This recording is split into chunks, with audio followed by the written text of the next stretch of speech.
Welcome to week 3 of your self-esteem remodel. So let's take just a second to recap what we've gone over in weeks 1 and 2. We started with exploring how self-esteem develops, sort of that natural course that happens for everyone. And then we talked about the critical shift last week that needs to happen from an other reflected self-esteem to a self-reflected self-esteem. And you got to start imagining and playing with, what is your vision? What would you like to create? So this week, we're going to start building. With any remodel, with anything that you build, you have to start with the foundation. The foundation is key. If you do not have a solid foundation, everything you build from there is potentially faulty. So foundation is where we begin. The same is true when we're building a healthy self-esteem. We have to have a solid foundation. And your foundation for a healthy self-esteem is your worth. And that's what we're going to talk about first today. All right, so what is worth? If we're just talking about worth in general, how is that defined? So worth is intrinsic, meaning it belongs naturally to whatever it is that we're talking about. The worth is intrinsic and belongs naturally. It is also inherent, meaning it exists as a permanent attribute. And it is constant. It does not change. So let's talk about a couple of examples to help demonstrate what it means when we're talking about worth. So trees. I love trees. I don't know where this comes from necessarily. I grew up in Wisconsin and we had lots of beautiful trees, but I love trees. We've planted over 50 in our yard. Yes, I know. I may need to talk to someone about having a tree problem, but I love trees. So if I think specifically about the pear trees that we have in our yard, in the spring, they have these beautiful white blooms. And in the summer, green leaves that dance in the wind. In the autumn, they turn beautiful red and orange. And even in the winter, when their branches are dusted with snow, there is beauty. So consider the trees, one of God's creations. When would you say the tree has the most worth? Is it when it's young, in its infancy, and has all of this potential to become an amazing tree? Is that when it has the most worth? Or how about when it's growing? Or maybe when it reaches its full potential? Is that when the tree has its most worth? Or is it a particular season, that spring, summer, winter, or fall? So we think about it from that perspective. I think it can be easier to see the worth of the tree does not change. The worth is inherent, intrinsic, and constant. So it doesn't change. Let's talk about something maybe a little bit more personal. So think about your children. Think about your kids. At what point did your children have the most worth? Now, this can be a cute age, right? And so maybe for some parents, it's when their children are young, they have the easiest time. Maybe for some parents, they enjoy their children in adulthood a whole lot more than in their teen years. At what point does your child have the most worth? It can seem like a silly question, right?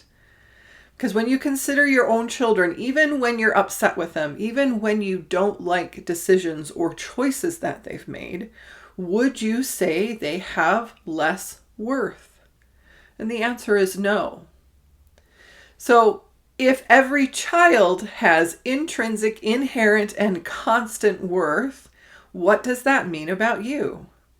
What would your heavenly parents say about your worth? Is there a particular period of time when you had the most worth? So your worth is you are a divine daughter. In our belief system, that worth was present even before you came to this earth. Part of the challenge is we lose connection with that worth. Your worth is you are a divine daughter. That is inherent, intrinsic, and constant. All right, so here's the truth about your worth. You cannot increase or decrease your worth. You cannot earn your worth. It is already, has always been fully present. And you can't become more or less of a divine daughter of loving heavenly parents. It's not possible. Think back to the example we were just talking about with your own children and consider our heavenly parents. And even when they're upset with us, or even when they don't love the choices that we're making, would they say to us, you have less worth? No. Okay, so understanding what your worth is one piece of this foundation. The second piece is, how connected are you to your worth?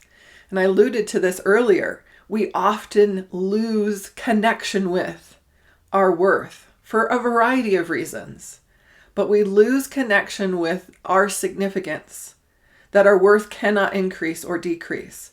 We can get caught up in hustling for our worth, trying to show or constantly prove that we have worth. So it's really important to understand this concept that your worth is inherent, intrinsic, and does not change.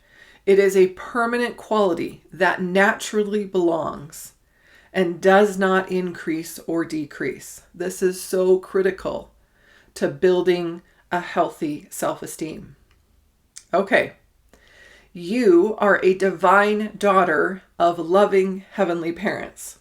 This is the way that I verbalize. This is the way that I sort of phrase it. I want you to think about what way has meaning for you. What is the way that you connect with? So it could be, I am a child of God. It could be, I am a daughter of God.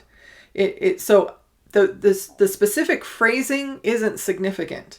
What is significant is finding a way that you connect with, that you feel, that you can remember, this is my worth. And I want you to identify specifically what that is, because your exercise is going to focus on inviting you to reconnect or deepen your connection with your worth.